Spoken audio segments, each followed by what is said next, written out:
నా సినిమా కథ ఎలా చెప్పాలో అర్థం కావట్లేదు. అందుకే 3 నిమిషాల వీడియో విడుదల చేస్తున్నా. అది చూసి కథ ఇదే అని మీరే అంచనా వేసుకోండి అని చెప్పాడు రాజమౌళి. ఆ టీజర్ విడుదలైన రోజు నుంచి కథ ఇదే అంటూ ఎవరికి వాళ్ళు అంచనాలు వేస్తూనే ఉన్నారు. అయితే అందులో అందరికంటే ఎక్కువగా ఒక కథ అయితే ప్రధానంగా వినిపిస్తోంది. ప్రస్తుతం సోషల్ మీడియాలో ఈ కథే ఎక్కువగా చెక్కలు కొడుతోంది. ఈ టీజర్ బ్రేక్ డౌన్ ప్రకారం రాజమౌళి, మహేష్ బాబుల కలయికలో వస్తున్న వారణాసి కథాంశం మైథాలజీతో పాటు టైం ట్రావెల్ అంశాలతో ముడిపడి ఉంది. ఈ కథలో ప్రధాన విలన్ కుంభ అంటే మన పృథ్వీరాజ్ సుకుమారన్ పవర్ఫుల్ రాక్షస జాతికి చెందిన వ్యక్తి. అమరత్వాన్ని సాధించి మొత్తం ప్రపంచాన్ని తన గుప్పిట్లో పెట్టుకోవాలి అనే అత్యాశతో రగిలిపోయే కుంభ ఆ లక్ష్యం కోసం అద్భుత ఔషధమైన సంజీవని కోసం వేట మొదలు పెడతాడు. ఈ భయంకరమైన శక్తులకు అడ్డుకట్ట వేయడానికి మన హీరో రుద్ర అంటే మన మహేష్ బాబు అన్నమాట ఒక సాధారణ యువకుడిగా కథలోకి ప్రవేశిస్తాడు.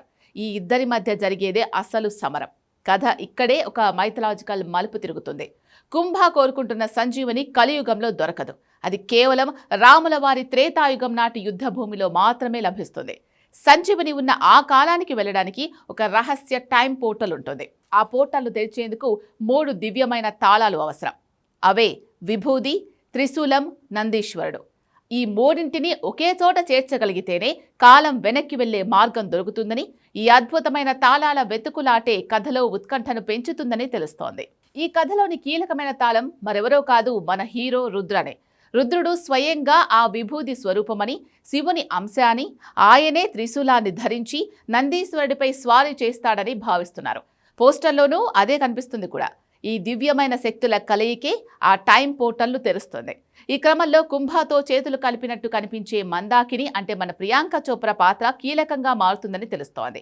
ఆమె మొదట్లో విలన్ వర్గంలో ఉన్న రుద్రుడి నిజ స్వరూపాన్ని, కుంభ దురాశను తెలుసుకొని కథ మలుపులో హీరోకి సహాయం చేసి అతని లక్ష్య సాధనకు తోడ్పడుతుందని ప్రచారం జరుగుతోంది. తన దివ్య శక్తితో టైం పోర్టల్ తెరిచిన రుద్రుడు ఆయుధాలు, యుద్ధాల మాయాజాలమున్న త్రేతాయుగానికి ప్రయాణించగలుగుతాడు. అక్కడ తను కేవలం సంజీవుని సాధించడమే కాకుండా తన శక్తిని, శివుడి అంశను పూర్తిగా గ్రహిస్తాడు. కాలం వెనక్కి వెళ్లి సంజీవుని సాధించి తిరిగి కలియుగానికి వచ్చి అమరత్వపు వెతుకులాటలో ఉన్న కుంభకు అడ్డుకట్ట వేసి అతన్ని అంతం చేస్తాడని అంటున్నారు. ఈ టైం ట్రావెల్ ఎపిసోడ్లు, త్రేతాయుగం నాటి యుద్ధ సన్నివేశాలు సినిమాకు హైలైట్గా నిలుస్తాయని సినీ విశ్లేషకులు అంచనా వేస్తున్నారు. కుంభ అంతంతో కథ ముగియదు. ఈ కథలో క్లైమాక్స్ మిషన్ చాలా పెద్దది. భూమిని నాశనం చేయగలిగే శక్తి ఉన్న ఒక ఆస్టరాయిడ్ నుంచి వచ్చే ప్రమాదకరమైన వైరస్ బారి నుంచి ప్రపంచాన్ని కాపాడమే మన హీరో రుద్రుడి చివరి లక్ష్యం అని తెలుస్తోంది. సంజీవని శక్తి, శివస్వరూపం, కాలపు రహస్యాలను తెలుసుకున్న రుద్రుడు అంతరిక్షం నుంచి వచ్చే ఆ పెను ముప్పును ఎలా ఎదుర్కొంటాడు, ప్రపంచాన్ని ఎలా కాపాడుతాడు అనేదే ఈ సినిమాకు పవర్ఫుల్ క్లైమాక్స్ అని తెలుస్తోంది. ఇదంతా నిజమా అబద్ధమా తెలియదు, కానీ వినడానికి మాత్రం చందమామ కథలా అనిపిస్తుంది. టీజర్ చూస్తుంటే ఈ కనెక్షన్స్ కూడా బాగానే కనిపిస్తున్నాయి. మొత్తానికి అందులో నిజమేంతో తెలియాలంటే మాత్రం 2027 సమ్మర్ వరకు ఆగాల్సిందే.